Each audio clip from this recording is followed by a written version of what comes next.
আসসালামু আলাইকুম, সবাই কেমন আছেন? তো আজকে একটু তাড়াতাড়ি ঘুম থেকে উঠে পড়লাম, যেহেতু ফ্রাইডে। তো 9টার আগেই ঘুম থেকে উঠে পড়ছি। প্রথমেই ঘুম থেকে উঠে আগে বিছানাপত্রটা গুছিয়ে নিতেছি। ওদিকে নাস্তা আনার জন্য বাবা মেয়ে বাহিরে গেছে। তন্দুর রুটি নিয়ে আসবে। রাতের বেলা রাতের বেলা হচ্ছে নিহারি রান্না করে রাখছি, সেটা দিয়ে তন্দুর রুটি দিয়ে খাওয়া হবে আর কি। তো সবাই সাথেই থাকুন। তো এই তো আমার নিহারি রান্না প্রায় শেষ পর্যায়ে। এখন শুধু বাগারটা দিলেই হয়ে যাবে। লবণটা কম মনে হইতেছে, আর একটু দিয়ে দিলাম।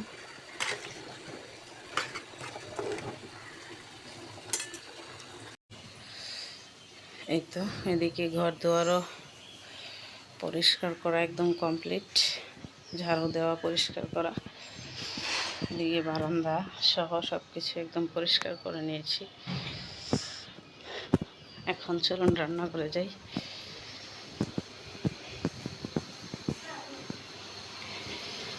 একদম রান্নাঘরটা সহ। তো এদিকে এই যে আমার কিন্তু নিহারি হয়ে গেছে, এখন শুধু বাগারটা দিলেই একদম রেডি। এই যে বাগারটা ঢেলে দিব, বিসমিল্লাহ। বাগারটা দিয়ে একটু ঢেকে দিলে আর কি ঘ্রাণটা বের হয় না, নয়তো সাথে সাথে বের হয়ে যায়।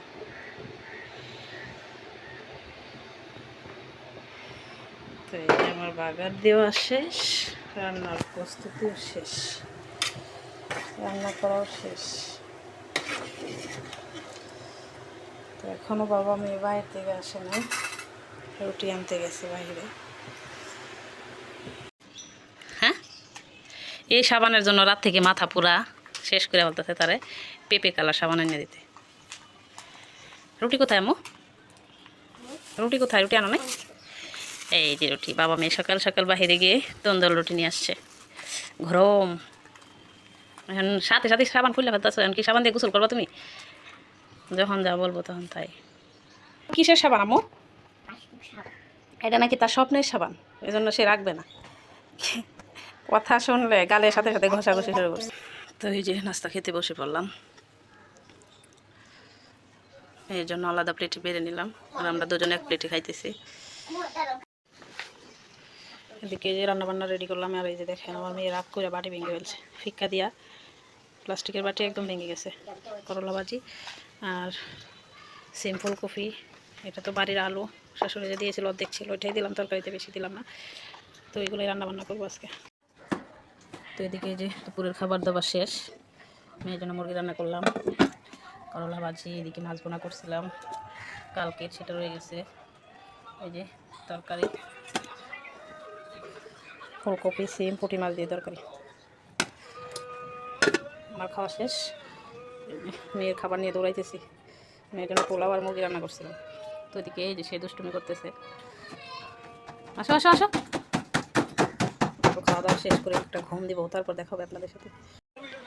তো এখন সময় হচ্ছে বিকেল 5টার মতো। মেয়েকে চেষ্টা করছি ঘুম পাড়াইতে, সেও ঘুমায় নাই, আমাকেও ঘুমাইতে দেয় নাই। এখন তাকে এই যে কমলা ছিলে খাওয়াইতেছি। তার বাবা জুমার নামাজ পড়ে আসার সময় কমলা নিয়ে আসছিল, আর এটা সে অনেক পছন্দ করে।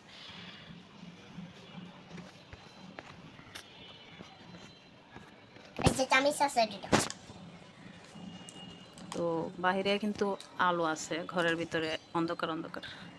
এদিকে তার বাবা শুয়ে আছে, বাবার পাও দেখা যাইতেছে।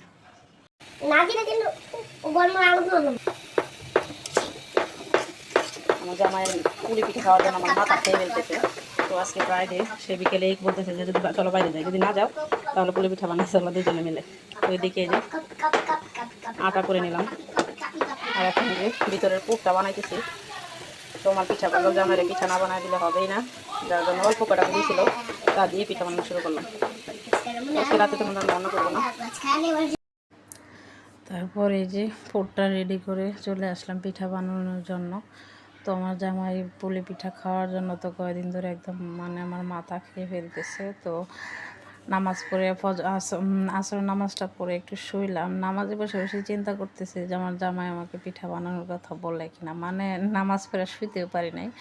সে বলতেছে যদি চলো বাহিরে যাই, আমি বলছি না যাব না। সে বললো যদি বাহিরে না যাও তাহলে চলো পিঠা বানাই। পরে আমি হাসতে হাসতে, সে যে আমি এই চিন্তাটাই করতেছি নামাজে বসে বসে তুমি পিঠা বানানোর কথা বলবা। তো যেহেতু জামাই খাইতে চাইছে তো কী আর করার। আমি কিন্তু পিঠা বানালে তেমন একটা খাই না, একটা আধটা মুখে দিলে দেই, না দিলে নাই। কিন্তু আমার মেয়েটাও কখনোই টেস্ট করে দেখবে না যে কীরকম লাগে। আমার মেয়েও পিঠা একদমই পছন্দ করে না, জোর করেও তাকে খাওয়াতে পারে না। তো যাই হোক, আমার জামাইয়ের যেহেতু পছন্দ, তাহলে কষ্ট হলেও তাকে আমার করে দিতে হবে, কারণ তার খুশিতেই আমি খুশি। তো আলহামদুলিল্লাহ সেও আমাকে হেল্প করছিল, অবশ্য আমি পিঠা বানিয়ে বানিয়ে দিচ্ছিলাম, আবার সেই সাথে সাথেই নিয়ে ভাজতেছিল আর কি। সাথে সাথে না ভাজলে আবার কি ফেটে যায়, চালের গুঁড়ি তো, এই জন্য সাথে সাথে আর কি ভেজে ফেলতে হয়। তো আমি একদিকে বানিয়ে দিচ্ছিলাম আর হাতেই দেখেন কি সুন্দর করে ডিজাইন করে ফেলছি। তো একদিকে আমি বানিয়ে দিচ্ছিলাম আর একদিকে হচ্ছে আমার জামাই নিয়ে ভাজতেছিল। তো ওই যে অবশেষে মাত্র 19টা পিঠা হয়েছে।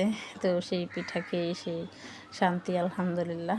তো সে ভেজে এনে আমাকে দেখাইতেছিল আর কি। আর বাকি কয়টা একটু আটা ছিল, সেটা দিয়ে আবার রুটি বানিয়ে ফেলছি আর কি।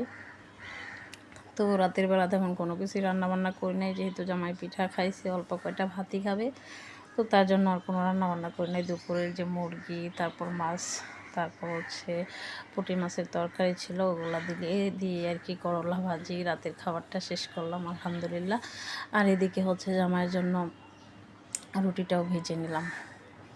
তো সে আবার চালের রুটি অনেক পছন্দ করে, নিহারি দিয়ে মুরগির গোস্ত দিয়ে আবার চালের রুটি খাইছিল। এদিকে আবার আমার মেয়ে অনেক খুশি, সে কদিন ধরে বলতেছে, মা তুমি আমাকে না বলছো এগুলো রেখে দিছো, আমাকে আইসক্রিম বানিয়ে দিবা। তারপর ফ্রিজ থেকে দুধ নামিয়ে নারকেল চিনি মিশিয়ে মেয়েকে আর কি ঠান্ডা করলাম। হ্যাঁ, দুই বোনের জন্য দুইটাতে একটু আইসক্রিম বানিয়ে রাখলাম। তো আগের দিন ডিপে রেখেছি, পরের দিন দুপুরবেলা আর কি ভিড় করে দিছি। তারা দুই বোনে মনে করতেছে যে বড় আম্মা তুমি না আইসক্রিম বানাইছো আমাদের জন্য, তাহলে দাও।